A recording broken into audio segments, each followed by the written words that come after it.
¿Qué pasa to the pack? It is Pack here. I have the 6th roster update of NBA 2K23 to cover with you guys today. There is a lot of changes, a lot of controversial ones, and I'm going to cover it on today's video.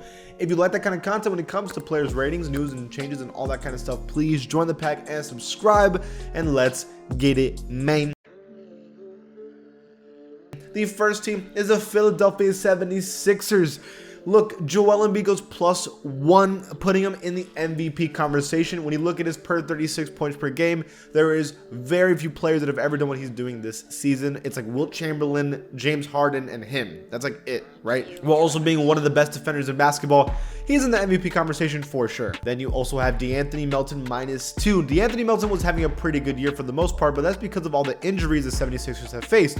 Now the team and everybody's back, his role has diminished a little bit and his numbers have gone down just a little bit. For the Milwaukee Bucks is Jrue Holiday +1. This officially makes him the best player, the second best player on the Milwaukee Bucks. It's crazy because the past couple years, Chris Middleton's been the clear second best player on the team. But Chris Middleton, ever since he came back from injury, has been really struggling hard. Jrue Holiday hasn't, and so Jrue Holiday goes up, making him the second best player on the team for the first time. For the Chicago Bulls, Zach LaVine +1. The gap between DeMar DeRozan and Zach LaVine is making smaller and smaller every single video that we do. Zach LaVine's gotten a lot better throughout the year, especially because, like I said, at the beginning of the year, he wasn't very good. And then Nikola Vucevic +1. And regardless of all of this, the team is still not winning enough games, but Vuce has had a pretty good year. And then on top of that, Patrick Williams +2. A lot of people in my comments were telling me that Patrick Williams was underrated basically all year, and we're seeing that change happen now with 2K's 6th roster update. +2 for Patrick Williams, the starter. The next team is the Cleveland Cavaliers. We have Darius Garland +1, putting him up into an 87 overall. You have Evan Mobley, who's been one of the best defenders in basketball, who is +1 as well. Caris LeVert, who's been an amazing scorer these last couple months, goes +1 to a 78 overall. And Kevin Love gets a pretty big downgrade, -2 to a 77. I did mention that I expected Kevin Love to get a downgrade, but I didn't think they would give him a -2. It's a pretty big downgrade for him, but he has struggled a little bit lately. For the Boston Celtics, the only change is Malcolm Brogdon +1. This does make him the official 4th best player on the team above Marcus Smart, and he's deserved it because scoring wise he's been fantastic while also being a good defender. He's definitely earned this spot and the most underrated pickup of the offseason by the Celtics. For the Los Angeles Clippers, we have Norman Powell +1 and we have Ivica Zubac +1. I'm very surprised that Kawhi Leonard didn't go up, considering he's looking as good as like his prime again. But Norman Powell entering the 80 overall club is massive news, and it puts him firmly as the 3rd best player on the team. It's not John Wall like it used to be anymore, which for like the entire year was John Wall. So for the Memphis Grizzlies, we have Jaren Jackson Jr. +1. Right now, Jaren Jackson Jr. is in the lead for Defensive Player of the Year, and he's also been a good scorer. He is the 2nd best player right now for the Grizzlies, who have been succeeding. Desmond Bane goes up +1. I do think he should be back to an 86 overall like he was earlier in the year because he's been that good. You have Steven Adams +1, even though he just got injured. He's been one of the best rebounders in basketball. And then Dylan Brooks +1. He is a great scorer. Sure, he has inconsistent moments, but the defense has picked up, and he's in the 80 overall club for the first time in his career, from my understanding. For the Atlanta Hawks, Clint Capella +1, and then DeAndre Hunter +1, putting him in the 80 overall club from my understanding for the first time in his career. And I have believed that this has been necessary for DeAndre Hunter for a very long time. I've argued for him, and he's finally getting that rating. But Bogdanovich falls out of the 80 overall club with a -2. The shooter has not been playing well basically for almost the entire year, but it's really shining now lately with the Hawks. For the Miami Heat, we have only downgrades. It's Tyler Hero -1 and Kyle Lowry -1. With the Kyle Lowry change, I understand he's been pretty brutally bad for basically the entire year, in my opinion. But Tyler Hero's inconsistent scoring. He has moments that he's really good and really bad. I think he's usually at an 85, and I think that's not a big deal to have him a little bit downgraded because I know he's going to go back up by the end of the year. The only one that didn't change that I thought needed one was Victor Oladipo. His defense has been amazing lately, and they didn't change his rating at all, which is crazy. For the Charlotte Hornets, Scary Terry +1. Again, he has the green light, so he's been scoring a lot. That's just no surprise here. Mason Plumlee, though, +1. It's been a while since we've seen Mason Plumlee all the way up to an 81 overall. I think the last time he was back with Denver early years. That was it, though, because 81 overall for Mason Plumlee is pretty damn high. For the Utah Jazz, Jordan Clarkson +1. I have been preaching for this all year, that he's needed to be the firm second best player on this team, and it's finally coming together, and Utah is finally getting the correct ratings. But a big one is Walker Kessler. He gets a massive upgrade. The rookie's one of the best defenders in basketball right now, believe it or not. He gets a +3, putting him in the 80 overall club. And listen, man, he's deserved it. He's been that good defensively. So many changes for the Kings. We have Domantas Sabonis +1. Not in the 90 overall club, which is a robbery because he deserves it. But a massive upgrade for him. You have Kevin +1. You have Harrison Barnes in the 80 overall club again +1. You have Keegan Murray +1. And then you also have Trey Lyles +3. Trey Lyles is having good stretches with the Spurs, so I'm not surprised Trey Lyles is doing that good with Sacramento. And then Keegan Murray is finally looking like I had him as rookie of the year in the beginning of the year, and he's starting to show that he could be that. And it's not going to happen, but he's looking really good. For the Knicks, you have Jalen Brunson +1, putting him tied as the best player on the Knicks. Although Julius Randle does a lot more with his game, Jalen Brunson has been so efficient as a point guard that it's almost scary. And then Jericho Sims goes +2. You know, the extreme athleticism for how big this guy is actually insane, and he's actually found a role with the Knicks as like a backup center who rebounds and blocks. It's impressive. For the Los Angeles Lakers, we have LeBron James +2, making him the highest rated player in the NBA. I'm going to make another separate video just about this rating, but just letting you know now, I don't agree with it. But let me know what your opinion in the comments is so we can talk about it in the next video. We have Thomas Bryant +1. Whenever they started giving him real minutes, the Lakers have looked a lot better. So cannot disagree. And then Russell Westbrook +1. He's definitely played a lot better throughout the rest of the year.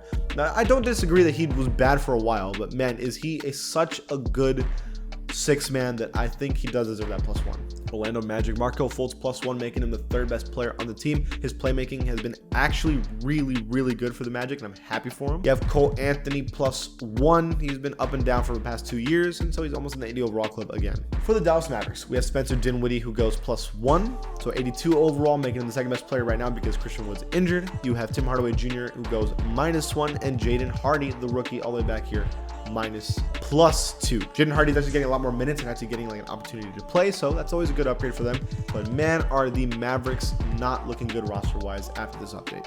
For the Brooklyn Nets, the big one is Nicholas Claxton +5, the highest updated player of the roster update. He has turned into a Defensive Player of the Year candidate. I have been talking only good things about Nicholas Claxton, and it's looking better every single game. I'm happy for him. TJ Warren goes -1. He's just not looking like Bubble Warren. It is what it is. And Yuta Watanabe -2. Some people think that his good start to the year was maybe a fluke, and as of today, it might look like that's the case. For the Denver Nuggets, Jamal Murray +1. Finally, the second best player on the team accordingly. He's deserved it. He's been the second best player all year. They finally gave it to him. Bones Highland goes -1 out of the 80 overall club, but he's so young. I would not be surprised if he makes it right back any day now. And then you have Zeke Nnaji +2, and you have Kankar -3. For the Indiana Pacers, we have TJ McConnell with a +2. And the crazy with the Indiana Pacers, they've been okay this year. TJ McConnell enters the front page of the Pacers with a top 5 player on the team. For the Pelicans, they've been definitely weird because Brandon Ingram and Zion Williamson have been hurt, but CJ McCollum goes +1, having to carry the load. Jonas Valanciunas, the exact same, +1, and then also Trey Murphy goes -1, which is weird because you would think he'd be doing better with more minutes, right? For the Detroit Pistons, we have Bojan Bogdanovic +1. He has been a lethal shooter all year. We have Jalen Duren enters the 80 overall club for the first time in his career as a rookie. He has been probably one of their best players and a really good looking prospect for the rest of the year. And then Sadiq Bey goes +1. He had a rough stretch for sure, but I honestly thought that he was having one of those worst seasons ever. But I think he heard the criticism and has actually changed his game a lot these past couple weeks. Upgrades for the Raptors. We have Fred VanVleet and Scotty Barnes +1, but OG -1. And I gotta be honest with you, I don't know if I agree with that. I think OG Anunoby's so good. That's probably why he's asking for a trade, is because they feel like he's not being utilized correctly. Scotty Barnes has been okay, but Fred VanVleet's been hella inefficient. So I'm definitely surprised with the ratings they decided to give some of these players. But the Raptors, they still can make the play-in tournament, and they're still playing hard. For the Rockets, you have Alfred Sengun +2 and Jalen Green +1, making them tied as the best player on the Rockets. I talked about this before. Alfred Sengun has been so good that it's kind of understandable to tie him as the best player, even though Jalen Green has been so good as well. For the San Antonio Spurs, we have Trey Jones +1, enters the 80 overall club for the first time in his career. You know, when the Spurs had him for a while, and I was like, man, Tre Jones isn't really good at anything. But now this year he's been given time and opportunity to play a lot. He definitely creates some opportunities for himself. And I can see why he's an 80 overall now. Jeremy Sochan +2. He's starting to gain a little more confidence. He's still very inefficient and he shoots a lot of bad shots.